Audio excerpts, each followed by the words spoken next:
Welcome to Indian astro science. Indian astro science में आप सभी का स्वागत है।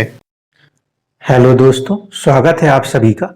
पिछले 1 या 2 दिन के अंदर देखने में आ रहा है कि धनु लगन के जातक या जातिकाएं जो है थोड़ा सा ज़्यादा परेशान से नज़र आ रहे हैं, क्योंकि जो वीडियोस हैं उसके अंदर जो व्यूज़ हैं उसमें भी एकदम से बढ़त हुई। अब उनको समझाता हूं कि इस समय तात्कालिक ऐसी क्या कंडीशन बन रही है जिसके कारण से वो लोग परेशान हैं। पीछे वाला जो वीडियो था वो तो मैंने पूरे महीने महीने के हिसाब से आपको दिया हुआ था। वहां पे आप लोग आ रहे हो, देख रहे हो, ये आपका प्रेम है, इसके लिए धन्यवाद। परंतु जो परिस्थिति है उसको यहाँ पे ज्यादा बेहतर तरीके से समझा देता हूं। जो इस समय हो रहा है उसमें क्यों हम थोड़ा सा परेशान हो रहे हैं। 9 नंबर से लगन कुंडली बनेगी धनु लगन के अंदर। इस समय धनु लगन को देखें तो धनु लगन के अंदर 3 नक्षत्र आते हैं। पहला जो आता है वो मूला नक्षत्र होता है जो केतु के पास है। केतु तो अभी भी 12वें के 12वें में बैठा हुआ है, ठीक है। इस कारण से वो सभी लोग जिनका जन्म शुरुआत के 13 डिग्री 20 मिनट तक हुआ था वो बिल्कुल पिछले 1.5 साल से परेशान चले ही आ रहे हैं। उनके अंदर कोई बहुत ज्यादा अभी चेंजेस नहीं देखने को मिले। चेंजेस कहां पर हो रहे हैं? जिनका जो लगन का अंश होगा, डिग्रियां होंगी, वो 13 डिग्री 20 मिनट से लेकर आखिरी 30 डिग्री तक है, वो सब इस समय थोड़ा थोड़ा परेशान चल रहे हैं। क्यों? क्योंकि जो सेकंड है, यानी कि सेकंड नक्षत्र होता है 13 डिग्री 21 मिनट से शुरू होकर ऑलमोस्ट 26 डिग्री 40 मिनट तक, उसका स्वामित्व तो है शुक्र के पास, ठीक है। शुक्र जो है वो गुरुदेव की राशि में तो बैठे हैं, वहां पे कोई ऐसा दुश्मनी का फैक्टर नहीं है, वो न्यूट्रल है। लेकिन नवमांश में जब आप जाओगे तो वो नीच राशिस्थ हो जाएंगे। नीच राशिस्थ होने का ये अर्थ नहीं है कि वो कोई शत्रु क्षेत्रियों के चीज खराब कर दे। शुक्र नीच होते हैं अपने ही मित्र बुध की राशि में, लेकिन जब भी शुक्र नीच हो तो शुक्र के कारकत्व वाली चीजें थोड़ा सा किस्मत के माध्यम से परेशान कर सकती हैं। शुक्र जो है वो किन किन चीजों को रिप्रेजेंट करता है? शुक्र रिप्रेजेंट करता है किसी भी तरह की लग्जरीज को, या फिर अगर मेल चार्ट है तो वाइफ को भी रिप्रेजेंट करता है।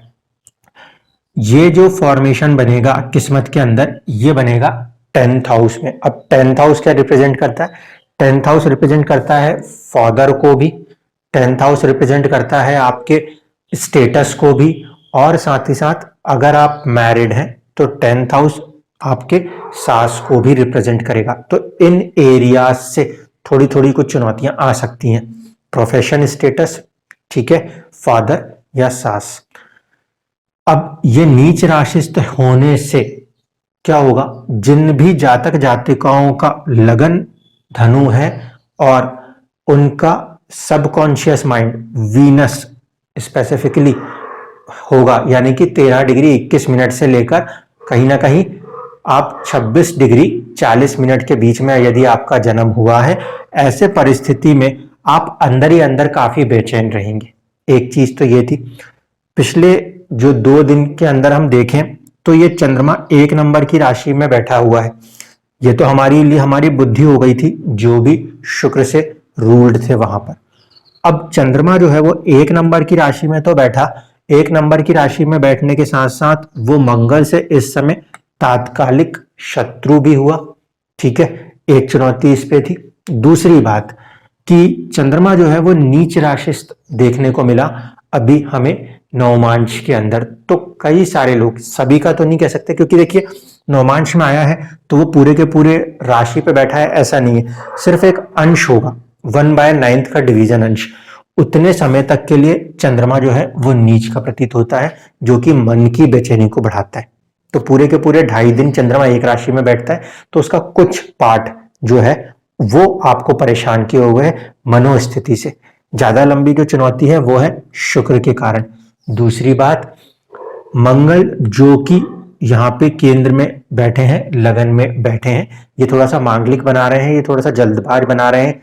इन चीजों से हमें बचना होगा। यही मंगल नवमांश में 10 नंबर में बैठे। अब मंगल शत्रुग्रही होके बैठा हुआ है वहां पर, इस कारण से आपको प्रोफेशन के अंदर भी चैलेंजेस देखने को मिल रहे होंगे, ठीक है। क्योंकि यहां पर अब ये 10th हाउस, फादर को ले लें, सास को ले लें, या फिर आपके जॉब को ले लें, प्रोफेशन को ले लें, उसके अंदर इस मंगल का शत्रुग्रही होकर बैठ जाना चुनौती का एक कारण बना हुआ है, ठीक है। ये दूसरी चीज हो गई जिसके कारण आप परेशान हो। यदि आप लोगों का लगन लास्ट में आता है 26 डिग्री 41 मिनट से लेकर 30 डिग्री में आता है, तो आप सूर्य के हवाले थे। सूर्य जो है वो इस समय शनि की राशि में शनि के साथ चल रहे हैं। सूर्य के साथ जब शनि बैठे हैं तो वहां पे क्या हो रहा है, वो एक तरीके से शत्रुग्रही हो चुके हैं, और साथ ही साथ तात्कालिक रूप से शनि का वहां बैठना और ज्यादा शत्रुता बना रहा है। इस कारण से खासकर ये सेकंड हाउस है, घर के अंदर का माहौल जो है ना, इसको डिस्टर्ब करने की क्षमता ज्यादा दिखाएगा। फादर के साथ रिलेशन डिस्टर्ब हो सकते हैं, क्योंकि शनि और सूर्य की आपस में यहाँ पे युति हो रही है। तात्कालिक रूप से भी शत्रु हैं, नैसर्गिक रूप से भी शत्रु हैं। इस कारण से भी ये समय उनकी तरफ से थोड़ी सी चुनौतियां दे सकता है, इसको ध्यान रखना होगा। इसके बाद हम चलते हैं कि सूर्य की नवमांश में स्थिति क्या है। सूर्य नवमांश में तो अच्छा है कि वो अपनी ही राशि में बैठा हुआ है, अंदर ही अंदर उनके पास सेल्फ कॉन्फिडेंस है। जितने भी जातक जातिकाएं लास्ट के डिग्री में आ रहे हैं, सूर्य जिनके पास मिड पॉइंट लॉर्ड बन रहे हैं, वो सब कहीं ना कहीं अंदर से तो कॉन्फिडेंट हैं, लेकिन केतु के साथ युति हुई है। केतु के साथ युति में क्या होगा, मैंने कहा था कि केतु हमेशा एक सिंक का काम करता है, वो कॉन्फिडेंस को थोड़ा कम करने का काम कर रहा है। जबकि सूर्य और केतु की यहाँ पे युति होना, वो भी 5 नंबर की राशि में, कहीं ना कहीं आपके नवमांश से देखें तो आपके किस्मत को सपोर्ट भी कर रहा है। लेकिन केतु में एक पृथकतावाद है, पृथकतावाद 9th हाउस पे भी जुड़ रहा है, सूर्य पे भी जुड़ रहा है। इस कारण से हो सकता है कि बहुत सारे लोगों का फादर के साथ, या फिर 9th हाउस अगर फादर के साथ ना देखें तो हमारे बॉसेस के साथ थोड़ा सा एक टकराव की स्थिति इस समय चलती हुई नजर आ रही हो, ठीक है। ये रीजन है कि अभी आप लोगों को थोड़ी सी बेचैनी है। मुझे इसमें ज्यादातर जो चांसेस लग रहे हैं वो प्रोफेशनल एरिया ही ज्यादा दिख रहा है, क्योंकि कहीं ना कहीं किस्मत के अंदर, नवमांश के अंदर मंगल का यहाँ बैठ जाना, और तात्कालिक रूप से भी देखेंगे तो ये आपस में अभी शत्रु ही चल रहे हैं। इस कारण से आपके ऊपर प्रोफेशनल साइड पे ज्यादा स्ट्रेस देखने को मिल सकता है, या फिर जैसे मैंने कहा फादर और सास को रिप्रेजेंट करता है तो वहां से देखने को मिलेगा। गुरु जो है उनकी स्थिति को अगर हम ध्यान से देखें तो गुरु की स्थिति आपको कहीं ना कहीं बल प्रदान कर रही है, ताकि आप चीजों को संभाल सको, ठीक है। लगन कुंडली के अंदर गुरु का 3य भाव में बैठना आपको एक सपोर्ट करेगा, और गुरु एक सौम्य प्लेनेट है। इस कारण से गुरु कहीं ना कहीं ये कहा जा सकता है कि आपको एक ब्लेसिंग ऑफ गॉड की तरीके से हेल्प भी देगा, ठीक है। इतनी चीजों को तो आप समझ के चलो। अब इस गुरु को जब हम किस्मत के अंदर देखते हैं तो ये गुरु किस्मत में राहु से इस समय साथ चल रहे हैं, ये परिस्थिति है।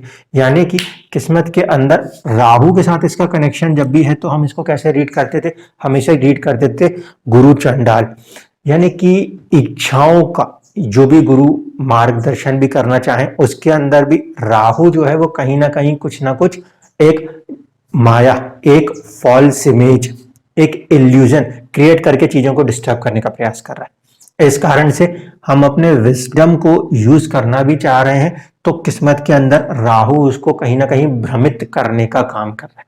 यहाँ पे थोड़ा सा संभल के चलिए जब तक कि ये स्थिति कंट्रोल ना हो जाए, ठीक है।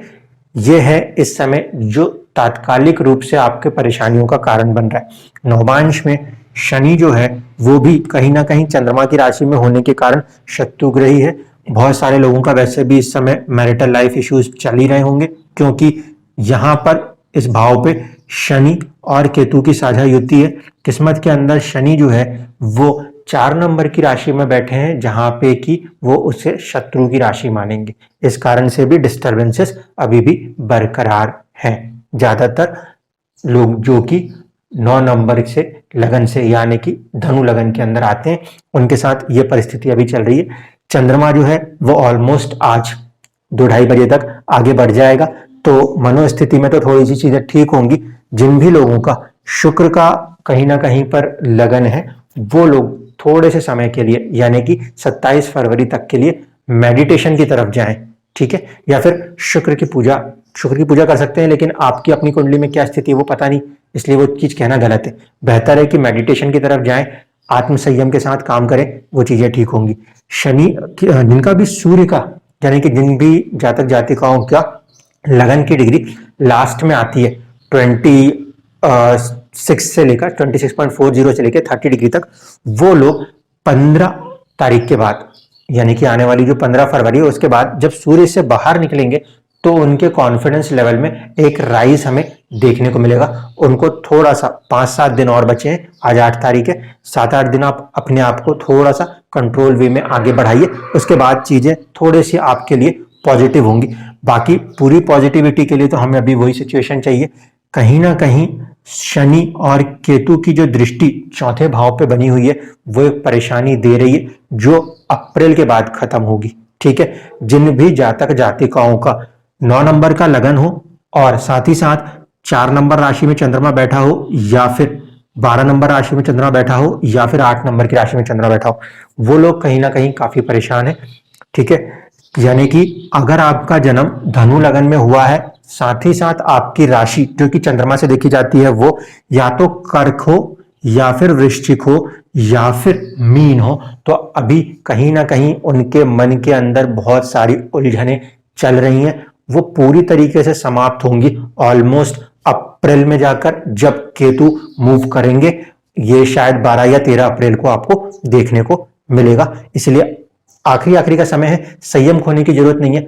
आराम से आप बहुत बड़ी जंग को जीतते जीतते यहां तक आ चुके हैं, वही कहा जा सकता है। हाथी निकल चुका है, पूंछ बाकी है। थोड़ा सा संयम रखिए, पूरी चीजें आप ठीक होते हुए खुद देख लेंगे। धन्यवाद।